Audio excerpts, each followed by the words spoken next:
In medical school, by the way, one of the first classes you take is how to do a physical exam, right? History taking, physical exam. It's obviously part of the basic things that we're supposed to do. And trying to diagnose someone just by the history and physical without you getting to the labs or diagnostic imaging or anything like that. And part of the history is taking a history of the diet. But I wish my teachers would have emphasized that a lot more and how the impact that has in our health. So as I went on into practice and for many years, I was for most of my career that bigger guy there, topping at 320 pounds once, 320, 25, and along the way developed diabetes, hypertension, multiple other minor, you would say, but still bothersome things like reflux, you know, and my health progressing and declining until I had a stroke actually 6.5 years ago. Uh, I had already known about the impact on diet a little bit. For 30 years, 30 plus years, I've been recommending to my patients, particularly diabetic patients, which uh, I used to manage with all the medications and all the tweaks, and but I was just managing their Their their disease. disease and not trying to necessarily reverse it. And I had used personally 1990s, early 90s. I read Dr. Atkins' book, and I had used that personally to lose multiple times 30, 40 pounds. And then once I achieved my goal, I could go back to eating same way I was eating. As all Uh, of us did back yes. in the day. And, but finally I was sick and tired of being sick and tired. And I decided, okay, I'm going to, at the beginning of 2023, I cut all the stuff I needed to cut. I went very low carb, lost about 40, 45 pounds. And then in June, I had an eye exam and I had developed macular edema, which you could say after 28, 29 years of diabetes, that's a consequence, except none of my previous eye exams had shown that. Mm. But at the time, I had been 1.5 years on a GLP-1 medication, which accelerates the process. Um, so 2 weeks after that was my last time I took that medication, and I started looking into tweaking my diet more because I knew that's where the answer was. And I went carnivore on June 29th. 3 or 4 days later, I woke up. I was like, not. I knew when I opened my eyes that I wasn't gonna eat that day because I was not hungry. I mean, Wow. there was, and all day. The following day, I ate more of a being scared. Okay, what's going on? I'm not hungry, but I'm just gonna eat something. Uh, And what diet? So you said so.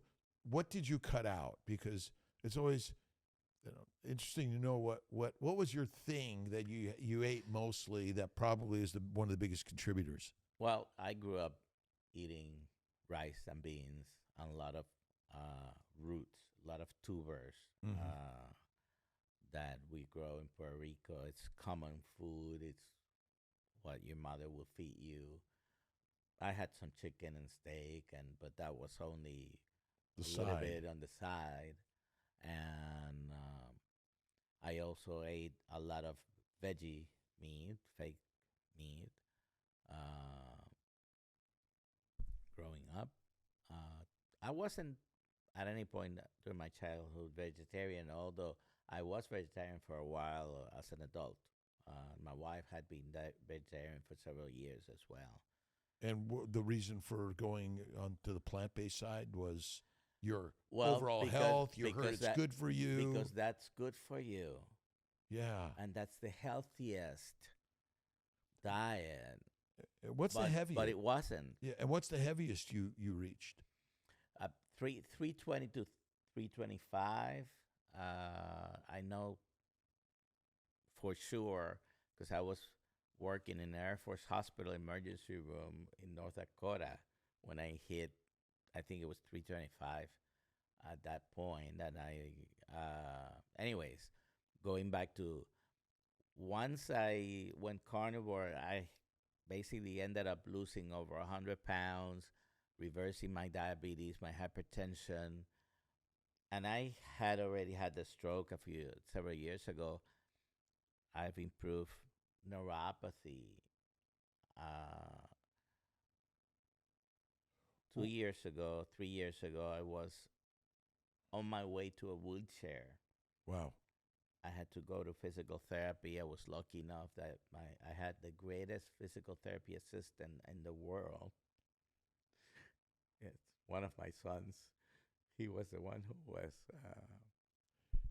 directing my therapy because I was so heavy and my neuropathy was getting worse, and it changed my life, changing my lifestyle, and none of it was with drugs. Actually, I was able to eliminate gradually all the drugs, 7 prescription medications, 300 units of insulin a day. You eliminated these diseases. And when you look back, ultimately, is the cause of disease eating the plant-based diet and a low animal product fat diet? Essentially, because most I can give you a list of 50 different things that are probably from excessive carbohydrate consumption, and a lot of the things that you think are healthy, because my mother never had the intention of harming me, but I Right. grew up eating rice, beans, and tubers, which there is some nutrition there. Some. It's minimal, really. And as we learn later, some of the nutrients there, you don't even absorb them because the same plants have the anti-nutrients to block the absorption of many of them. Uh, but reducing significantly the amount of carbohydrates, which mostly are where? In plants. I mean, Has, ultimately, has helped me reverse all those things. eliminate. I'm wondering if we should call elimination, because it's sort of like poison ivy. Is there such thing as a poison ivy disease? No, No. you just have a reaction to the plant. Right. And so, in essence, most of our problems are likely related to being exposed to these plant toxins, and then the fermentation of the toxins and the plants in our gut, which allow the microbes to proliferate and cause even more damage. So, in your experience, why has metabolic health become such a widespread disaster, especially in countries where the standard Western diet is accepted as normal? Again, we go back to the excessive amount of carbohydrates that we're eating, which basically are. We've had this thinking that everything plant-based is great, and you can be healthy in many ways. But when you add into the mix that for the past 125 years, we have an explosion in ultra processed foods, which is refined sugars, refined vegetable seed oils, and it's all I call it fake food. It's completely fake. The companies tell you can eat that. They put it in a box, a bag, or a can. I wonder if it's domestication, because ultimately we're not hunting, nor are we gathering what nature provides. We have large industrial production of food that's then processed and packaged and delivered to you in mass quantities, and you'll consume as much as you can because ultimately survival is the most important thing, and our brains are really smart. They're not going to let you starve. And did we have access to as much food as we have today? Oh, absolutely not. And did you I and don't I think ever in history we've had such an abundance and ease of getting something. I mean, you don't have it here. Let me go and get it, right? is the medical community pushing a plant-based diet in general, which may be the single leading cause of most disease? Uh, I think when a patient comes to me and they bring up a subject, my favorite thing to do is redirect them and ask them, well, how's that working for you? Okay? Show me the results of whatever you're doing, whether it's this particular thing or any other. And when we look back at our history in the United States, the world now, nowadays we have such with this thing we can reach almost every part of the world, find the Everyone and history. anyone around the globe is here with us today. And when you look at what has happened, key points in our history where there has been an emphasis on the diet, like the 1977, the 70s, late 70s guidelines, the food pyramid. And you can track how disease actually has gotten worse, more frequent, rather than better. Is the government's intervention and the government and industry's intervention convince us to eat healthy and clean and organic, put us in a box which ends up to be our coffin? I think so. I mean, you just have to look back and how's that working? Oh, this diet is the best. Well, how's it working? If lower the issue with cholesterol, oh, low fat is better, low cholesterol diets are better. Since we started pushing that, how is the health of everybody doing? And the cost of healthcare, it's exploding. Yes. And we're getting sicker and sicker. What are some of the misconceptions about diabetes, obesity, metabolic syndrome, maybe that people still believe? And how do we change their beliefs? I think one of the main problems, which is not maybe the belief of what those things are from or a result of, is as a medical class, and most people believe that if you have a disease, there has to be a drug that helps that disease, and it's going to be the panacea for it, right? But, and we did learn in medical school that lifestyle was important, but I don't, I've never had even a visit with a provider for me, a doctor, who emphasizes much on the lifestyle. Oh, your blood pressure is high. Here's a prescription. I get high blood pressure when I go to the doctor. They call it white coat syndrome. Yeah. When I'm at home, resting, checking my blood pressure, it's always fine.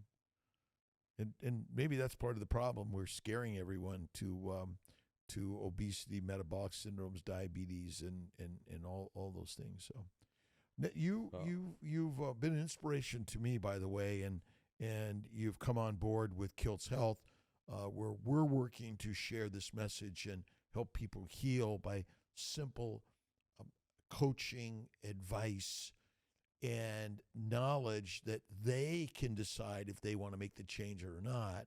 Because we're not dictators here. We're not dictating what you should do. We're just giving you knowledge that, wow, at 69, I'm feeling amazing. At 55, I went carnivore. And me too, arthritis, psoriasis, migraines, kidney stones, bowel bleeding gone, and and as a doc, drugs and dissections and doctors, and never thought, wow, you mean my Mediterranean diet might be part of the problem? So, what are some of your goals in this metabolic health space and working with Kiltz Health? So as soon as I started changing the diet and realized the benefits, uh, I've always had an inquisitive mind, number one, and I'm always doing my continuing medical education. I always do much more than whatever's required. Like we are in Florida required to have, I think, like 40 hours every 2 years, and I consistently have 100 or 200 hours. I mean, it's just I like studying, so I said, okay, what is happening here? So I started uh, looking for more information and doing a lot of CMEs. I become certified as a metabolic health practitioner by the Society of Metabolic Health Practitioners, and I went down the rabbit hole, if you would, finding the why. So I always like to ask why and trying to understand what's going on. And so you mentioned metabolic syndrome, obesity, diabetes, all these things uh, probably have a common source. And at the end of the day, it is what you're eating, where's it coming from, and you like to simplify things. We're really eat either animal or plant. So Simple. that's at the basic structures. It's either an animal of a plant, and all these conditions do have in common, basically, excessive amounts of carbohydrates. But like I mentioned before, then you throw into the mix 125 years back all these strange things that never existed on the planet, and you call them food, but they're not. Mm. They're not really food. They're ultra processed stuff with a bunch of sugar, Seed seed oils oils.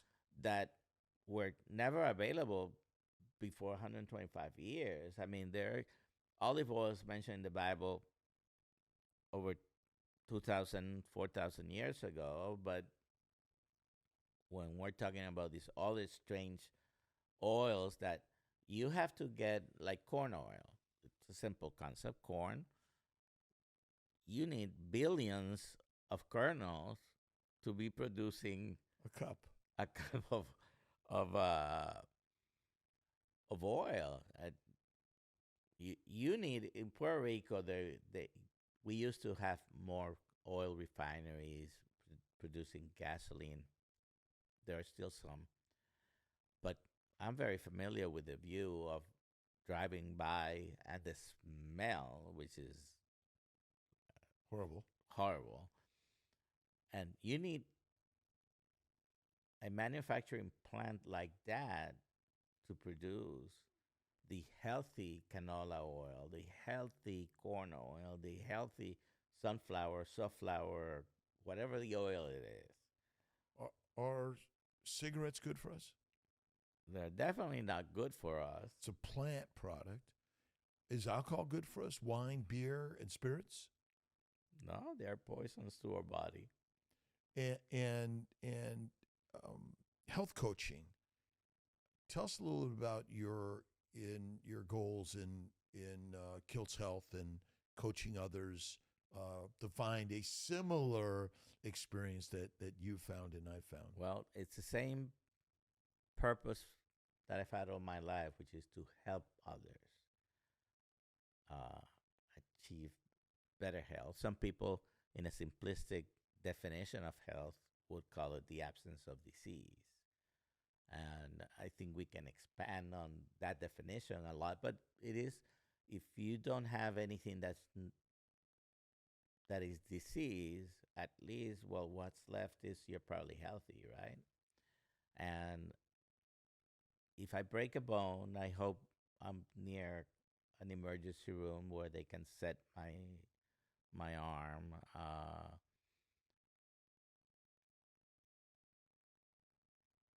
So we do need emergency doctors. We need orthopedic doctors, but we need people also sharing that your health could improve without me having to prescribe a medication to you. And sometimes we do it. Uh, the people do it because nobody has told them. It, But I need my fiber and my roughage and my greens and all my colorful foods. when you look at the literature, good studies, there is no significant proof. We base many of our recommendations on faulty epidemiological studies that you really cannot have a strong association. If you have an epidemiological study and it shows a very weak association for whatever the disease you're looking at, there are so many confounders in those studies that you really cannot say it's causation of whatever the disease you're evaluating. So Are published scientific studies honest? Or are they shaded with marketing and purpose?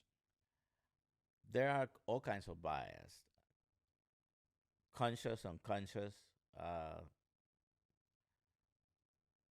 and sometimes there's no good way of separating what happened in this study just by reading the results, right? Because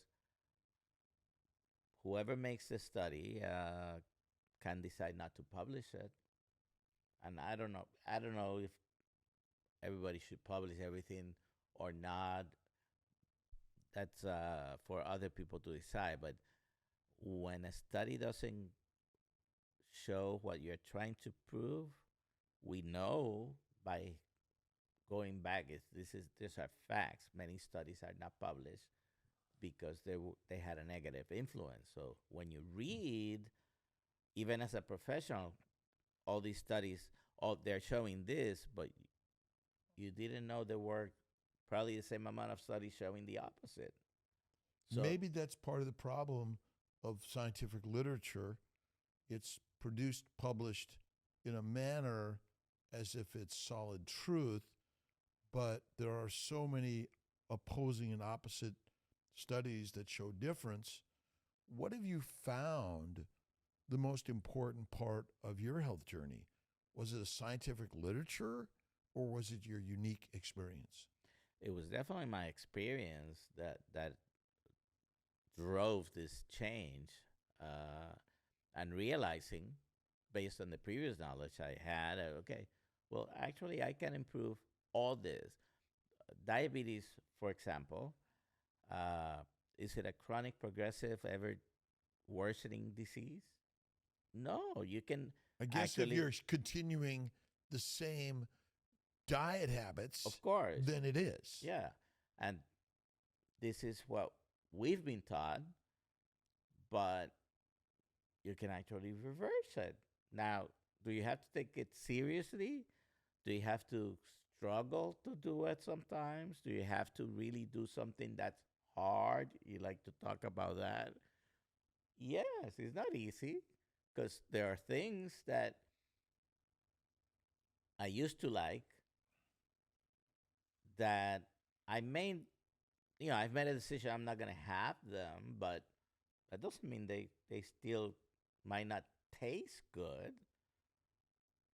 Is there a problem that we have these foods too often and our body is exposed to these chemicals, antigens, fermentation that damages our gut, our vessels, our organs, every cell of our body essentially. But if you had small amounts infrequently, they're not likely to cause Yeah. disease. unless you have an anaphylactic reaction to a small amount of a peanut, a powder, or some other chemical or antigen inside the food that you eat. Do you know anyone that's allergic to ribeye steak? Never ran across anyone. Never, never, never. Metabolic health coaching. Hey, I don't know much about this metabolic health stuff. I've got all the standard suffering we all have been going through, and I'm interested in learning more about this. I've read about it. I've looked at Kiltz Mighty Tribe. I've read the books and listened and watched the podcasts. What do you think is important about doing a personal call with a coach like yourself on Kiltz Health or other platforms? What's the value of that, do you think? I think it's far beyond any price you can put on it because, uh, by the way, you don't need coaches, you don't need doctors, you don't need permission from your primary care provider to change your diet. If you have found something that works for you, you can do it and see how you do with it, right? But sometimes we do need someone to focus. Okay, let's review what is going on, what you're doing that may be influencing that, and how we can change it. Right? I'm trying to be very general, but let's see where you are. Let's see what you're doing. Let's see if these changes can probably give you better results. If you want to build muscles, you want to be a star athlete, you want to up your game, is a coach, a cheerleader, and a team a good thing for us to utilize in our lives? Of course. And I would say that the top athletes, the top success stories, whether it's an instructor instructing you on math, literature, science, or the Bible, or it's learning a new idea. I learned to fly airplanes at 55, jets at 62. I'd never done it before, and it was like, okay. I went online. I looked for coaches. John and Martha King, my first mentors, along with Bob Hallahan, to learn how to fly. And I'm always seeking someone else to listen and learn. And I think that coaching instructor is so important. And today, you don't have to go anywhere. It's online. You have it at the palm of your hand. I mean, these devices are magical because you want to learn to be a doctor. If you didn't pass the exams in high school and undergrad and get accepted to medical school, would you be here today as a doctor? I wouldn't be here as a doctor, but that wouldn't stop me from sharing what I've learned along the way. But back when, these devices didn't exist. So if you didn't toe the line, you would not be accepted to the universities, then given the knowledge, and then given a license to practice in a profession that in general is a little cliquish. Now, have you gone to your medical boards, gone to your colleagues, and given a talk to support metabolic healing and tell them all about keto and carnivore, and they're all standing up, we agree with you? Definitely haven't gone officially to a big board or anyone like that, but I do talk to other doctors, and I'm not hiding, by the way. What is their general acceptance of keto and carnivore today in our standard medical community? Most people, oh, really? Closed-minded. I'm sorry? Closed-minded. Oh, yes. I'm not here to chastise any of my colleagues. I know myself because I was closed-minded. You would tell me this story 25 years ago, and I would, Dr. Nelson, have you read the literature?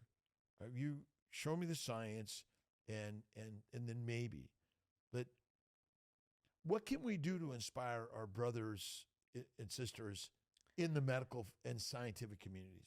I think when sharing your story, sharing others people's stories, because now that I know part of your story, I can say, well, I didn't have that problem, but oh, I know Dr. Kiltz had this problem and it's fixed.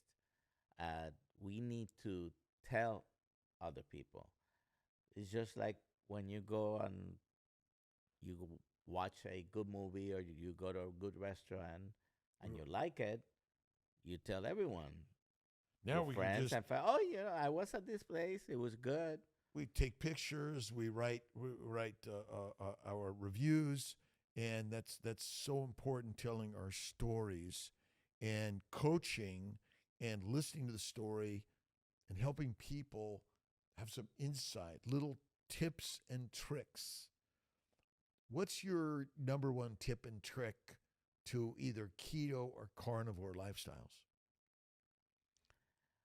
Things that I would tell my patients, my clients, I tell Your brothers everybody, and my friends, my sisters? Yeah. family, uh, is definitely first of all learn, do your own research. Don't believe everything I say. I want you to research it, document it. Just try to tell me I'm wrong.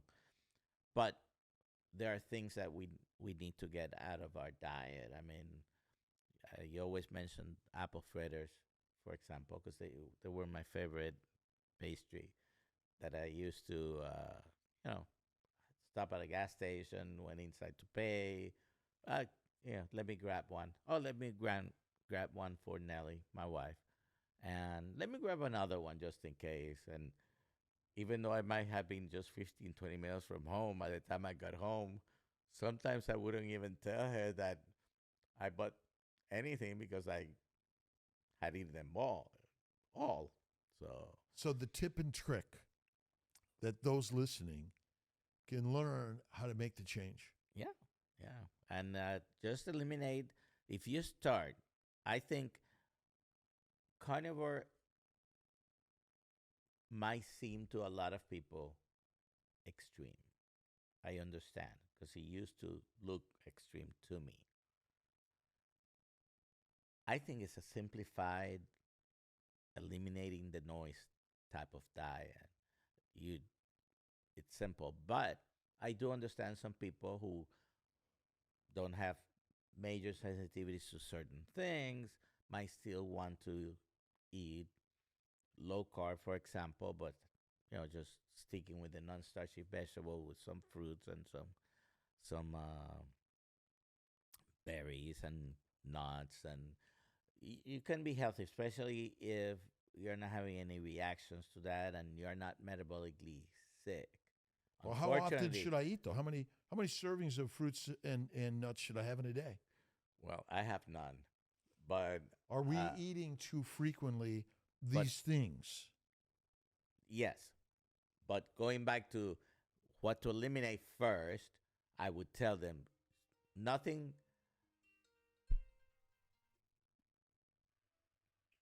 Hi, Miss T. We're actually podcasting right now. No, I answered. No. Can I call you back? All right. Uh, I think, and this is where we want to hit them. Okay. Remember, we're recording this for us. We want to hit people in what we believe they can do, right? And so the the is carnivore and focusing on fatty meat a focus on what is good for you rather than focusing on eliminating something.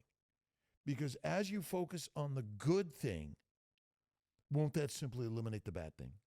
and definitely that is once you start thinking that the main reason for eating is Survival. having a social life, or is it to nourish yourself?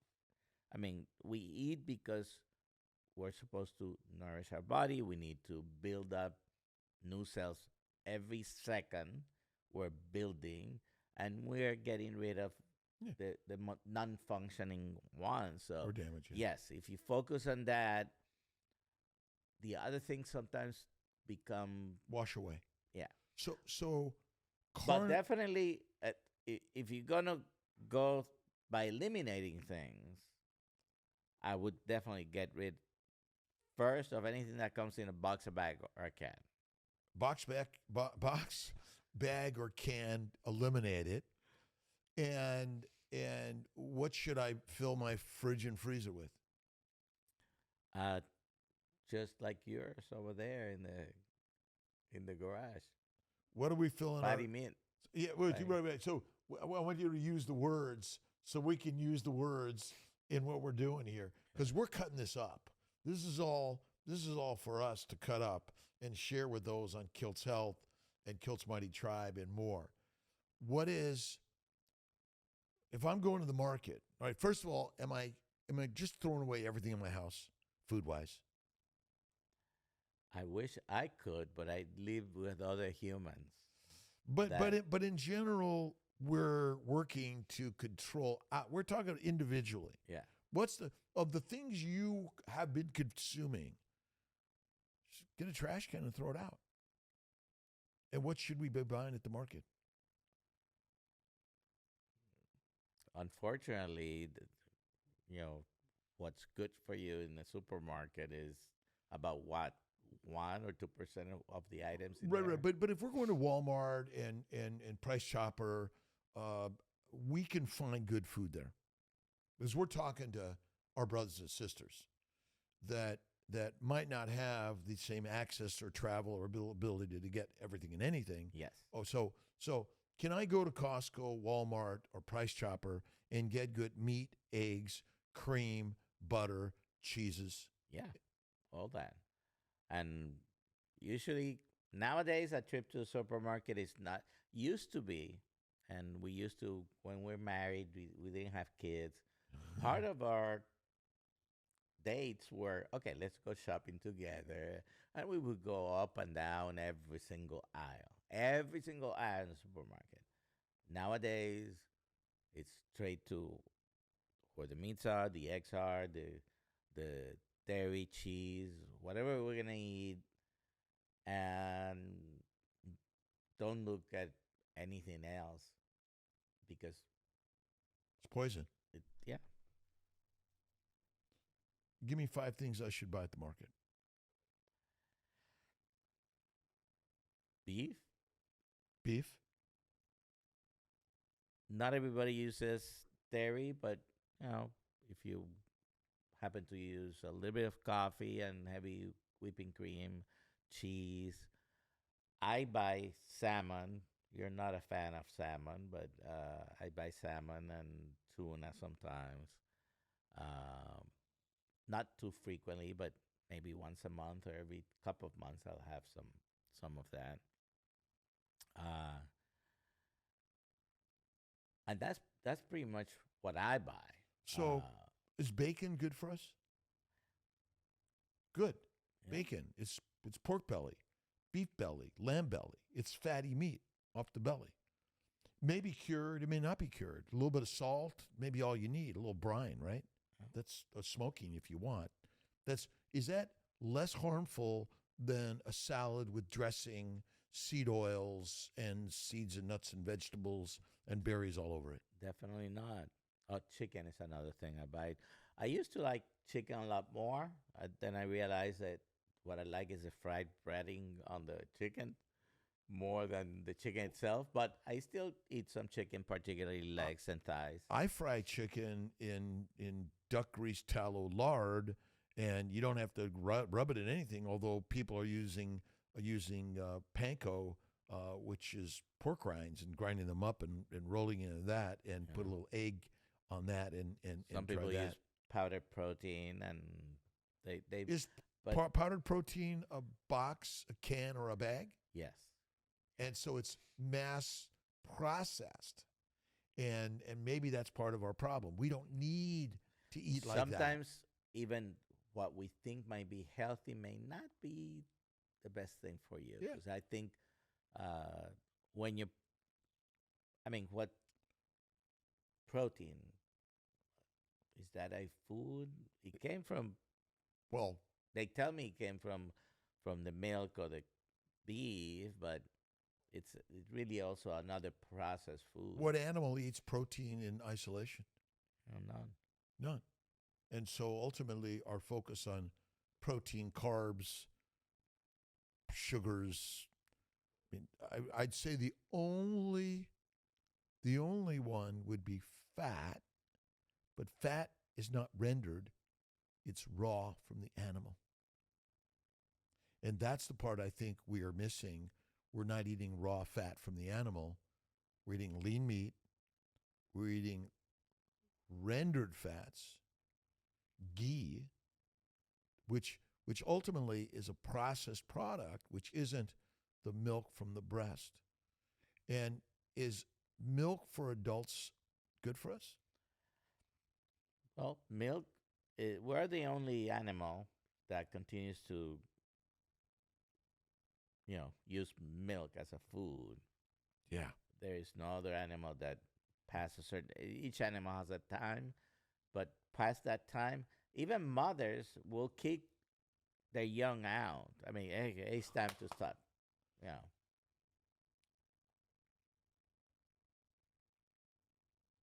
What are you excited about joining Kiltz Health and sharing your story? so I think for me, doing this medicine as I used to view it has changed because we are reaching through these platforms an amount of people I couldn't reach in my office because nowadays most primary care doctors will see anywhere from 12 to 20, some other places 25, 30, but I mean 30 is a top number. Even when I came out of residency, they did expect us to see 30 to 40 patients, Yeah. but it was writing a few lines on a piece of paper. But anyways, I'm able to reach thousands now in a day, in 1 hour, where I couldn't do that before. So I'm excited in broadening the audience that is listening to what I have to say. Uh, so I think I'm able to reach more people and help more people this way than being exclusively in an office, which I love, and we need people still doing that. We still get sick. We still need to see doctors, but I think the approach definitely has shifted. Well, holistic healthcare practitioners and giving power to everyone to help define and diagnose. AI is going to be doing it, and most people say, "Hey, I've got this. I need this," Yeah. and really, our old way of practicing medicine is trying to hold on, but it's going to be changing significantly. Yeah. And AI can be exciting and can be scary at the same time. Driving a car kills 1.2 million people a year in the United States, or globally. I think actually globally, and so um, we're all going to die, and when and how we die, I haven't figured it out yet, and I'm not worried about that. I get faith in God. Yeah. And definitely, I mean, I don't know when I'm gonna die.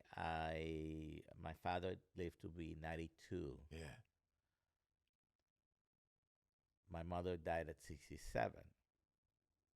My sister So died at 52. which one Your am I brother going died at to? 8, Huh? right? And your brother died at 8. At 8. So when and how we die is a mystery, but we do know that metabolic health, which really I don't even know I like to use that word metabolic health because it's a very narrow concept, which Yeah. I think is generally not as correct as we think it is.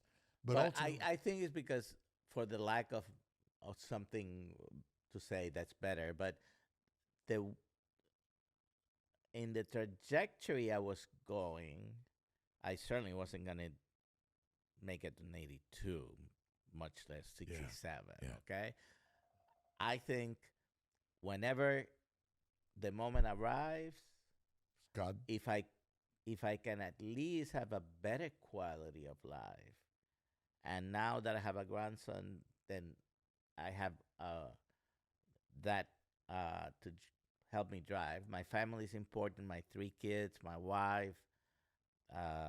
Talk about risky things. Yeah. Marriage. Uh, I've been married to to the same person for over 40 years. I went to the doctor the other day, and he asked me, "Do you participate in any risky sports?" And I said, "Well, I argue with my wife." It's risky. Any final words before we cut off for today? But we have a lot more to talk about in our future together. No, I am Kiltz Health. excited. Thank you for the opportunity, Dr. Kiltz, and excited to continue helping people, because I've helped people in the past, even with the old paradigm, Yeah. and I've had people tell me I saved their lives, Wow. and I have literally saved people's lives, including all my children. By the way, I've three occasions choking, another occasion taking. Anyways, Yeah. but I'm excited because I am able to share and have a larger audience of people, and probably have more of an impact than just prescribing medication. Giving the power up to the people for their health and wellness, Yeah. and access to knowledge and information that's different than you and I had growing up in medicine standards. So, well, Dr. Vasquez, thank you so much. He goes by Dr. Nelson, which, he's one of the most amazing docs I've ever known. He's just so friendly, and he is a comedian, though, which is a good thing, by the way. So, again, thank you for joining us, and continue sharing the positivity of the path of life, and have faith always.